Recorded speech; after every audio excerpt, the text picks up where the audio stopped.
What up, Wizards? It's Dev. SBMTG, we like it a magic. Back on the couch, got Igby with me for this one.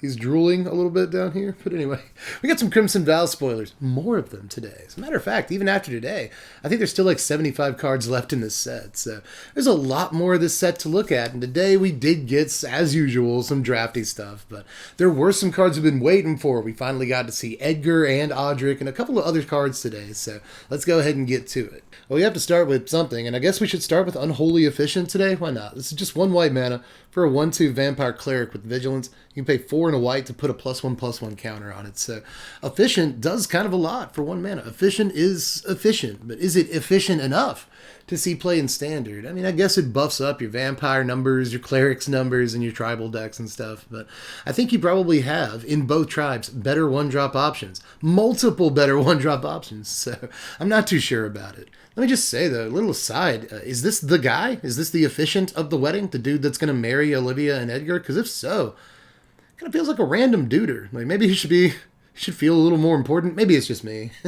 Maybe this isn't the guy that's marrying the two of them. I don't know nothing about the story. I don't pretend to.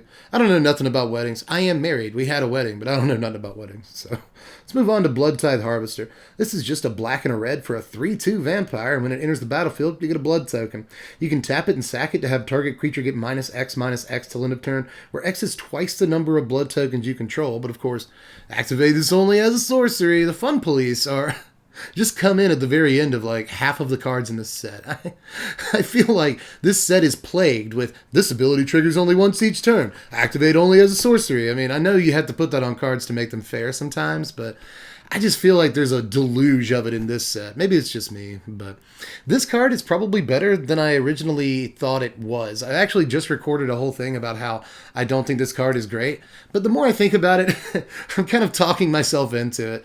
So I kind of wanted to re-record this part because I want to compare it to like Priest of the Haunted Edge, and it is comparable to that card, and Priest sees absolutely no play, but this can attack. It has like decent stats for the mana cost. It can trade with Werewolf Pack leaders. Like all of that is pretty relevant for just 2 mana. It creates value no matter what. Like even if it gets shocked or something, or frostbitten, whatever, hits by a removal spell, it still created value in the form of a blood token, which isn't bad. And then like the fact that it taps to, you know, basically -X/-X a creature with twice the number of blood tokens as you know, the basis for X.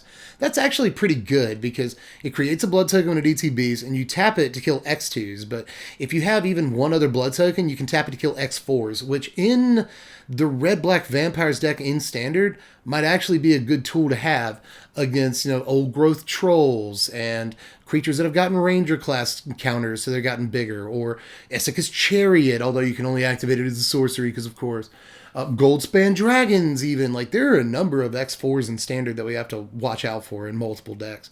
And just having 2 blood tokens allows you to trade this guy in for that.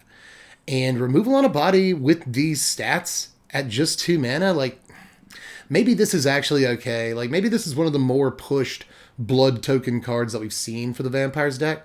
Because, yeah, you have to wait a turn to activate it, but the threat of activation is pretty big. It's not too hard to get more than 1 blood token out, in which case this card just gets really dangerous.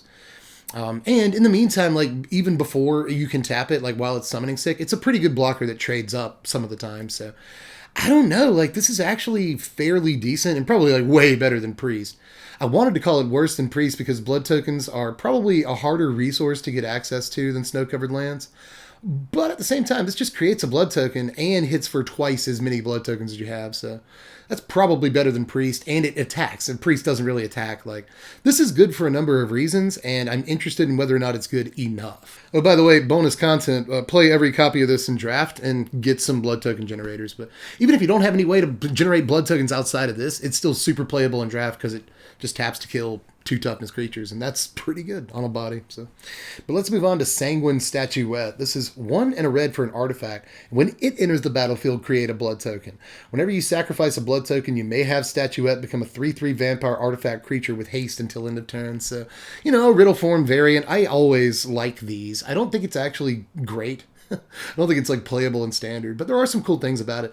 If you have 3 mana, so if you play it on turn 3, you can go ahead and get the blood token and sacrifice it and swing 3 because it gets haste when you turn it into an artifact or creature. So that's good in some situations. I think this is probably decent in limited, but again, in standard, I'm not sure. It is a form of wrath protection, which is relatively important in today's standard, where like every deck has a sweeper because there are a billion sweepers. So, like, this might actually be better than it looks. 3/3 isn't bad. You can give it haste. That's not bad.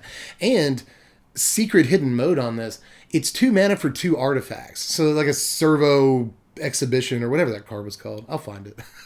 But like, there are a number of cards that have put, an artifact that has put another artifact into play when it comes into play. And that really matters for decks in which artifacts matter.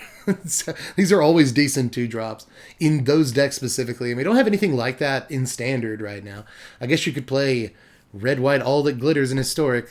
Probably don't do that though.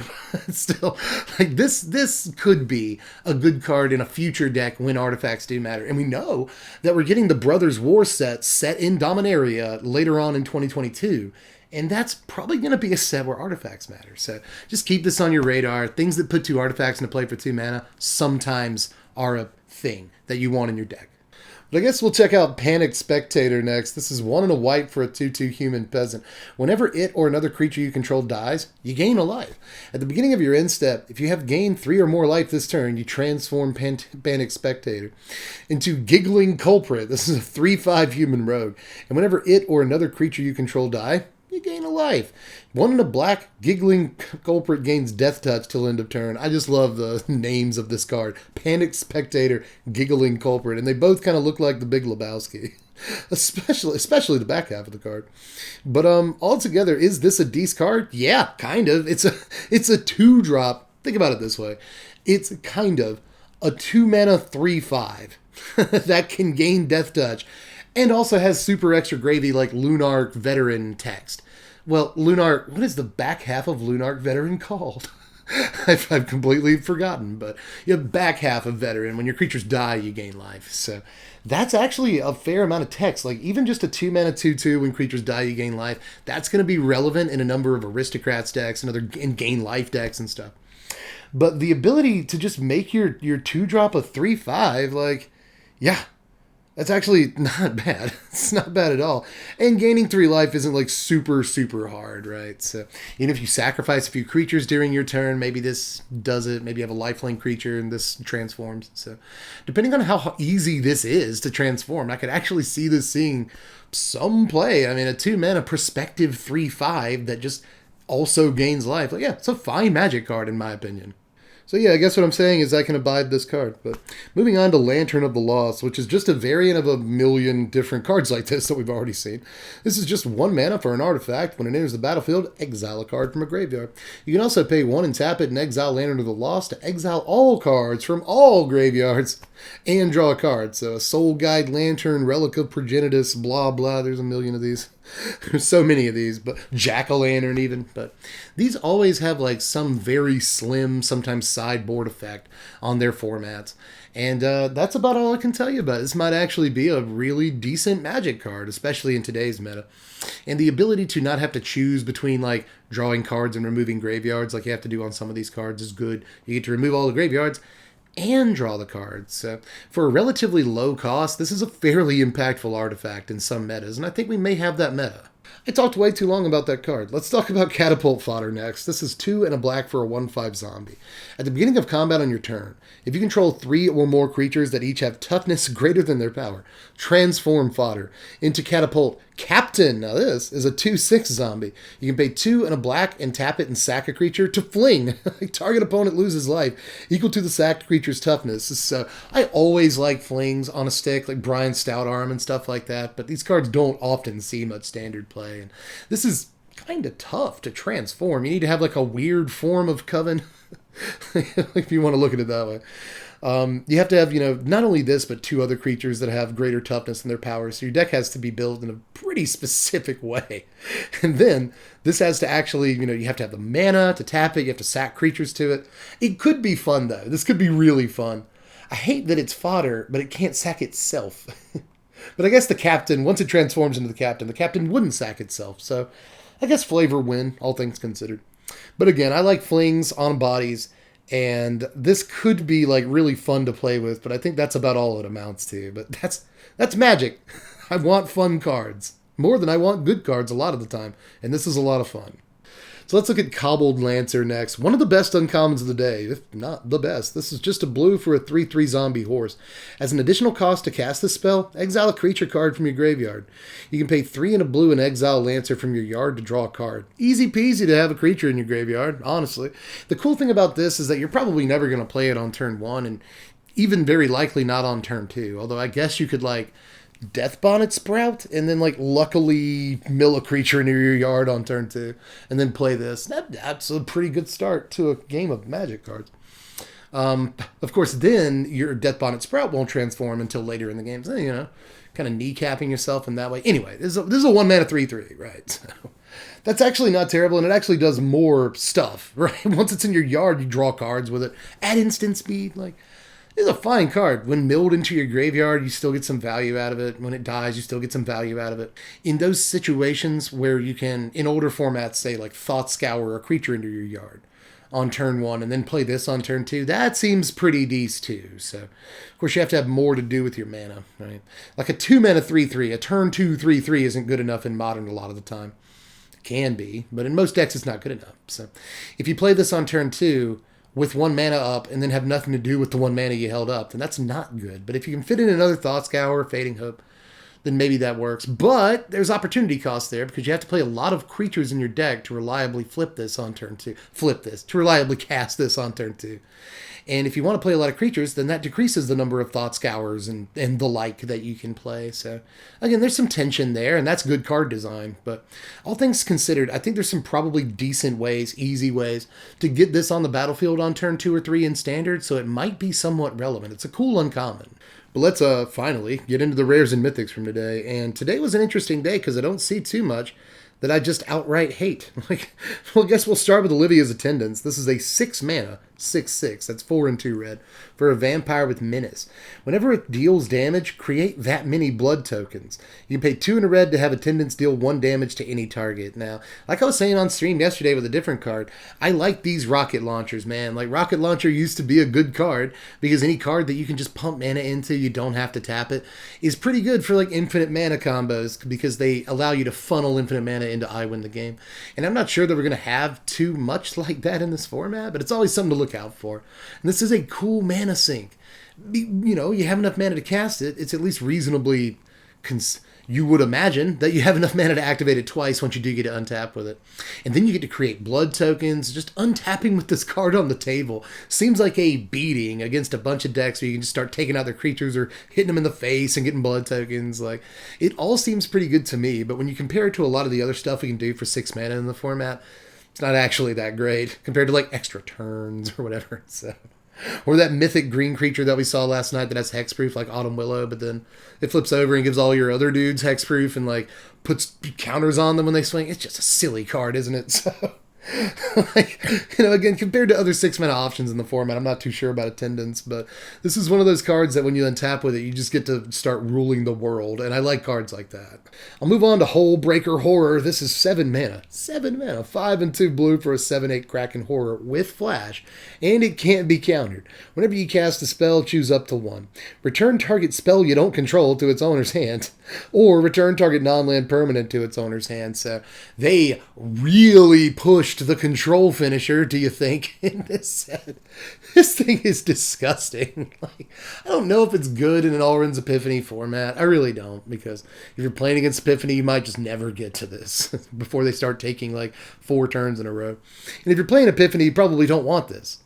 You probably don't, really. So I'm not sure where this actually fits like right now, but there is a blue-white control deck that's sort of slowly doing work. It's trying to be a thing, and like it needs one more decent finisher, and this might be up there. It can't be countered. That's pretty awesome. You can flash it in, so that mitigates the 7 mana cost.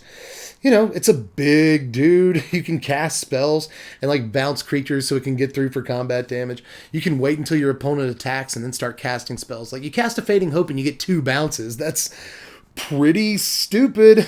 It's really not bad. And you can effectively counter spells by casting spells. Like, again, your opponent goes to cast a spell, Fading Hope the gold span back to their hand, and effectively counter the Alrund's Epiphany for the turn. Like, remand the Alrund's Epiphany. Like, that is so sick. Like, I actually think this is a really, really good card. And in the vein of these, like, Pearl Lake Ancient, you know, these, like, 7 mana control finishers with Flash, I think this is one of the best ones we've ever seen. Like, it's a really, really good-looking Magic card. It's just a little meta-dependent, and I'm not sure we got the meta for it, but you play this card, if your opponent taps out or something, you play this card with mana up to play more spells, it's hard to imagine a world where you lose that game. So, but then again, like, I don't know, is like Lear, whatever you want to call it, is that the better card for all intents and purposes? Because it actually is a similar card in some ways. But just the way that control deck is going to function, Lear is just, but honestly, Lear works with this, right? Because like you cast spells out of your graveyard and then you bounce stuff and you bounce spells. It's sick. Oh, actually, it works super well with Lear because it doesn't actually counter spells, but it does kind of counter spells, right? Because Lear says spells can't be countered, but you cast spells out of your graveyard with Lear. And if you have this in play, you can sort of bounce spells that are on the stack, so it's like being able to counter spells. But if you have Lear in play, do you really need another finisher? Maybe you do. I don't know. Talking myself into it. This is a really sick control finisher, guys. But is it good enough? I'm really sad to say that I'm not sure it is in this day and age. What is life? So let's take a look at Jakob, just a regular dude's name, Jakob Hawken, Investigator. This is 1 and a blue for a 0/2 legendary human advisor. You can tap it to draw a card and then exile a card in your hand face down. You may look at the card as long as it remains exiled. Thanks for that. Then you may pay 4 and 2 blue. If you do, transform Jakob into Hawken's Theory. This is a legendary enchantment. At the beginning of your upkeep, exile the top card of your library face down. You may look at the card as long as it remains exiled. Once during each of your turns, you may play a land or cast a spell from the cards exiled by this permanent without paying the mana cost. Once during each of your turns. Why do they keep doing this? My 0/2 had to survive until I had 6 mana to flip it over. And I finally get to flip it over. And I get to play one of the lands. And that's all. And then I don't get to play any of the other cards. Once during each of your turns, and you can't even do it on your opponent's turn. You can't play the spells on your opponent's turn. Once during each of your turns. What is going on? But I do think the card is good. Trust me, I'm not complaining too much about the card because I think a 2 mana 0/2 that taps to loot, kind of, taps to draw a card, is probably good. But you can't even access the card. Like, it's not like you're looting and putting the card in your graveyard. You can reanimate it or something. It doesn't even work that way. So, like, Merfolk Looter might feasibly be better than this card. But 6 mana is so much. You only get to do it once a turn. But I guess, feasibly, there is a world where this eventually becomes a Howling Mine. Is that all it is? Is that all this actually is? A 6 mana one-sided Howling Mine that's super vulnerable? I don't know, man. I don't know. I want to like this card more than I do because something tells me that the card is actually, Dev, very, very good. But, boy, is the card tempered in a lot of ways that I don't care for. So let's look at Edgar. Let's do it. It's Edgar, everybody. We finally get to see Edgar. This is 4 mana, 2, a white and a black for a 4/4 legendary vampire noble. Other vampires you control get +1/+1.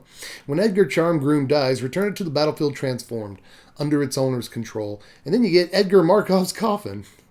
Look at this flavor. Legendary artifact. At the beginning of your upkeep, create a 1/1 white and black vampire creature token with lifelink and put a bloodline counter on Markov's Coffin. Then, if there are 3 or more counters on it, remove the counters, transform it back into Edgar. So it just keeps coming back. And that's kind of cute. You do have to wait 3 whole turns for it to come back, and that's kind of a lot. But at least you get a 1/1 in the meantime. You get up to 3 1/1s. That actually ain't bad. And, the 1/1s have lifelink, so they block pretty well. They help you gain life, which triggers a bunch of stuff. Edgar is an anthem for your artifacts, for your vampires in and of himself, so that's pretty good. But why am I so hard to please this spoiler season? I don't know what the deal is. Why did I want this card to be better? But it is a 4 mana 4/4. Stats are there. It's okay. It's not the best stats, but stats are there. Other vampires are getting +1/+1 all over the place. That's really good. So significance the turn it enters the battlefield is always pretty decent. If it does die, then it's kind of removal proof and gets you a dude, right? Like, if your opponent removes this immediately when it comes into play, like to cast the Infernal Grasp, then it'll still get you a 1/1 on the next upkeep. And that's not terrible, right? So, artifacts are relatively hard to remove, especially in main decks. So, I don't know. Like, it's not bad. It gives you a thing to block for it and, like, help you make it to the turn count to bring him back into play. And then he makes all the 1/1 lifelinkers into 2/2s that, that he created while he was in his coffin. So there's some cool stuff about this. I do wish that it worked better with Olivia. If you can somehow mill an Edgar into your yard or something, then you can reanimate Edgar with Olivia, which actually I think makes thematic sense. Like, it's not a bad Magic card. It's really not. I like it. I like it a good bit. And I will take all the Orzhov vampire legends you can throw at me. So I am a fan. Ultimately, I've brought myself around to liking the card. I think it's pretty good. Any Vampire Anthem effect would have been welcome at the end of the day, but this is a really good one. So let's look at Creepy Puppeteer next. This, I have talked myself into much more than I should. This is 4 mana, 3 and a red for a 4/3 human rogue with haste. Whenever it attacks, if you attacked with exactly one other creature this combat, you may have that creature's base power and toughness become 4/3 till end of turn. So this is probably bad, let's be honest, but it is kind of a 4 mana card that brings up to 7 power worth of stats onto the battlefield when it comes into play. And if it makes your Fireblade Charger a 4/3 and your Fireblade Charger dies in combat, that actually ain't half bad, kid. So, I don't know. It could be okay. And if it just, comes into play, swings as a 4/3 and makes your 2 power creature, right, into a 4 power creature, I mean, you're swinging 8. You're going to be swinging at least 8 damage on turn 4, and you can't swing with anything else. And that does kind of mitigate how good this card actually is, but honestly, and I will say, by the way, you don't have to swing with only one other creature. I mean, the card's not forcing you to do that. So if you did curve out and you have 3 guys you want to attack with, then you can play Puppeteers and just swing with it and everything else. It's not stopping you. It always has haste and it's always 4 power. So if you want to swing with all your guys, you can. But if you're in the kind of board state where it's actually, and often on turn 4, this is the case. Like your opponent's just played Esca's Chariot, you don't want to swing with all your guys. So, but you do have one profitable guy to swing with. So you swing with Puppeteers and you swing with your 2 power creature and make it into a 4/3. Or again, you swing with your smallest creature and leave your 2 biggest guys up to block, right? That's probably the smarter play. You swing with your smallest creature and make it a 4/3. Swinging 8 on the play on turn 4, ambushing with a haste dude is actually not too terrible. So again, I've talked myself into this card more than I should have, because I think in most situations it's not going to be great. But at the very least, even if it doesn't actually have another creature to swing with, you just got swept on your opponent's turn, and then you top deck this, you're swinging 4 haste, and that's not the worst thing you could be doing for 4 mana. So the card is probably better than it looks, but still likely a bulk rare. But I don't know, keep your eye on it. It's not so bad. We're getting fairly close to the end here, so we got some cool cards to look at. That said, I want to look at Odric Blood Curse next. Yes, it was Odric. Odric is the legendary human that is now a vampire. If you had your money on Odric, collect, everybody. But this is 3 mana, 1 in Boros colors for a 3/3 legendary vampire soldier. And when it enters the battlefield, you create X blood tokens, where X is the number of abilities from among flying, first strike, double strike, death touch, haste, hexproof, indestructible, lifelink, menace reach, trample, and vigilance found among creatures you control. So if you make your deck correctly, you can, on curve, make probably 2 blood tokens with this. But I guess there are ways to play a 2-drop that has multiple keyword abilities and suddenly you get 3 blood tokens off of this. But is that good? I don't know. I really don't. I'm really not sure. Do you want to dip into Mardu to make red-black vampires, blood token synergy a little bit better? I don't know. I'm just not sure. I guess we did get a vampire land that creates any color mana, which makes Mardu Vampires easier, facilitates Mardu Vampires.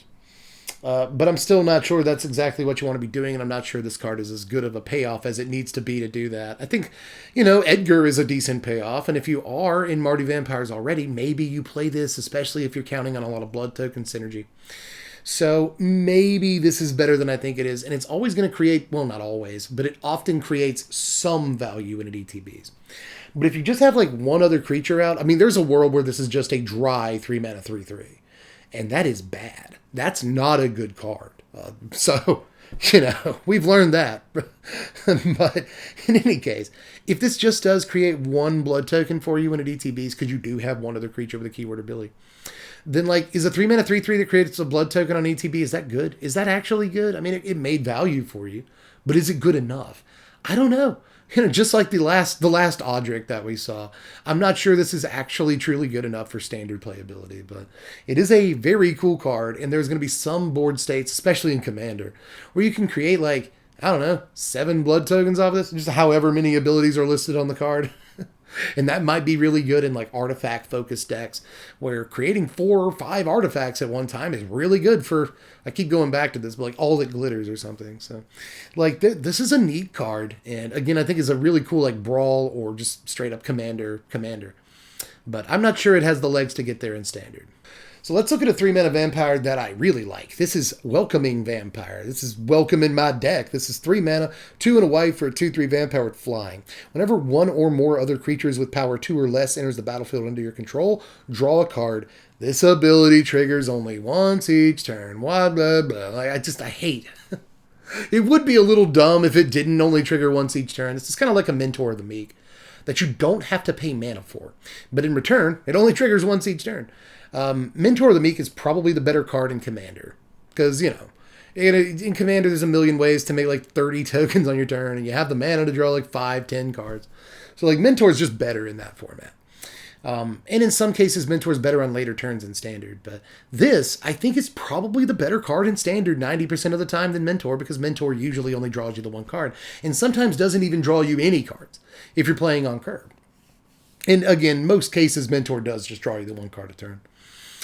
So this has better stats. It has 3 toughness, which is huge, especially in a format where, like, Play with Fire is a card people play, right? So this is just much better, strictly better even, in terms of stats and what can and can't remove it. And I like that. And it has flying, which is huge compared to not having flying. I shouldn't have to tell you. So that's really good. I just think this is a really, really good white card draw effect that even in Commander, yeah, Mentor might technically be better a lot of the time, but this is like a second copy of Mentor that only triggers once each turn. And there's plenty of ways to, like, make tokens on your opponent's turn in all formats and trigger this on your opponent's turn. That's pretty sexy right there. But, you know, it's not too hard, like, even just paired with like an Adeline or something, to make sure that you make a token every single turn and proc this and basically get a Howling Mine, a one-sided Howling Mine. Now that's a one-sided Howling Mine in your aggro deck. So even though, you know, I feel required, obligated to say this every time I see a white 3-drop. There are so many playable white 3-drops right now that it might be tough to find a place for this, but this is almost certainly one that it's worth finding a place for. But let's move on to my favorite card of the day by a pretty decent margin, and that's Cemetery Gatekeeper. This is 1 and a red for a 2/1 vampire with first strike. When it ETBs, exile a card from a graveyard. Whenever any player plays a land or casts a spell, if it has the same type as the exiled card, Cemetery Gatekeeper deals 2 damage to that player. Okay, so this is a pretty boss card. Now, I will say, the way this is translated right now, whenever you play that card type, it punishes you for that too. So if you play an instant on turn 1, a Play with Fire or something, and then this on turn 2, exile the Play with Fire, then every instant you play for the rest of the game is going to hit you for 2. But, however, in the right aggressive shell, you actually shouldn't care that much about that. You really shouldn't. If you're doing damage to your opponent fast and they're doing it to you. And in Burn, you almost certainly should be, but this does turn every lightning bolt into a 2 damage to you. But again, in the right deck, that really shouldn't matter so much. And in the right matchups, it won't matter hardly at all. So that's actually kind of cool, right? Like the moment your opponent goes to Infernal Grasp this, or, I mean, especially Infernal Grasp, that's going to deal 4 damage to them. But any instant speed removal that they try to cast on this at that point is going to hit them for 2. But that said, maybe you Evolving Wilds on turn 1. Or obviously this is more impactful in Modern, where people are going to crack a fetch on turn 1. You play this on turn 2, and then suddenly every land anyone plays for the rest of the game pops them for 2. And that should really speed the game up, right? Cause people to hold their lands. The problem is some decks can't hold their lands. An aggro deck can, more often than not, right? So more often than other decks can, at the very least. So this is a really, really neat card. The stats are okay. This is susceptible to Spikefield Hazard, but some of the time they'll try to Spikefield Hazard, and Spikefield Hazard is going to do, it's going to hit them for 2. So just a really interesting card. Really interesting card. If you exile creatures, say, against, a mono green deck, that could be okay. You're still going to be playing creatures for the rest of the game. And they're still going to have big creatures. So I'm not even sure that line is great. But, you might be able to sit back and do some blocking and stuff like that and punish your opponent for playing creatures. So this card forces you to take interesting lines. And it's not always going to be great on turn 2 because there's not always going to be a card in the yard. But there are some really interesting things to think about with this card, and I think that it's probably more playable in older formats where you can punish your opponent for playing fetches. However, I still think it's pretty good in Standard, where even some situations where you punish your opponent for playing creatures, this eats an important creature in their graveyard, punishes them for playing creatures for the rest of the game. And even creatures that you play, like let's say you get shocked for playing a bloodthirsty adversary. Well, you still get a 2/2, or usually a 3/3 haste that casts a spell out of the yard, right? So you're still going up in that exchange, even if you had to pay two life to cast the spell. So I know this punishes you, but I still think that this is a really, really solid Magic card that has potential to see play in way more formats than just Standard. But that is all of the cards from today for the Standard Legal Crimson Vow set that's coming out. I have to word it that way because we got some Commander stuff too. But I usually keep them separated in terms of the Commander product and the Standard product. So maybe I'll do that in a separate video or something. And I know that mostly you guys come to the channel for Standard stuff. But in any case, that was all of those spoilers from today. And we got some really cool stuff. A lot of interesting commons and uncommons from today that were fun to talk about. But not a whole lot impactful in the lower rarities. There were some things. Don't get me wrong. But most of the cool stuff today was in the higher rarities. And I want to know how you feel about it. Like, am I giving Jakob... Is his name Jakob? Is his name... Am I giving Jakob, am I being too hard on that card? Am I being too hard on Odric? Let me know. I feel like there were some cards I was really excited about today that I think are great that may not turn out as good as I think they are, like that 2-mana vampire from the end of the video. Is that as good as I think it is? I think it's actually very good. I think there were a couple of cards today that were good. Is that, 3-mana white flyer that only procs once a turn but draws cards whenever you cast creatures that are small, or whenever they ETB. Is that as good as I think it is? Because I think that card is really, really good. Really good. But let me know. Let me know how you felt about the takes. Anything I was too hard on today, anything I was too soft on. Let me know down there in the comments section and how you feel about the set at large so far. But aside from that, subscribe. We're trying to get to that 3 million number. And we're actually really close to 124,000. I think we're less than 100 subs away from 124,000 subscribers. So if you haven't done it yet, hit the bell. Hit the subscribe button first. It's important. And help get us there. Aside from that, you can do all this stuff. Watch me play Magic on Twitch. Sometimes we do spoiler content over there.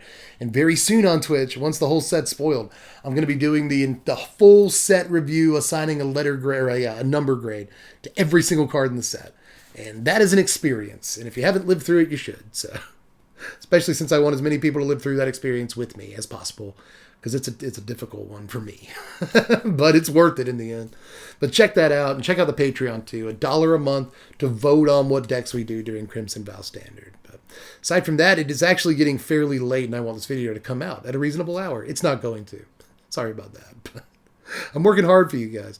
And I never sleep. That's spoiler season, though, isn't it? But anyway, you're done with this video, and so am I. It's been a long one, hasn't it? So I'm going to let you go on to the next video, the thing you have to do that you've been putting off so you can finish this video. And now I'm just babbling, and you're like, come on, Dev. All right. Love you guys. I'm Dev from The Place. Thanks for watching, Wizards. Spread love and be kind.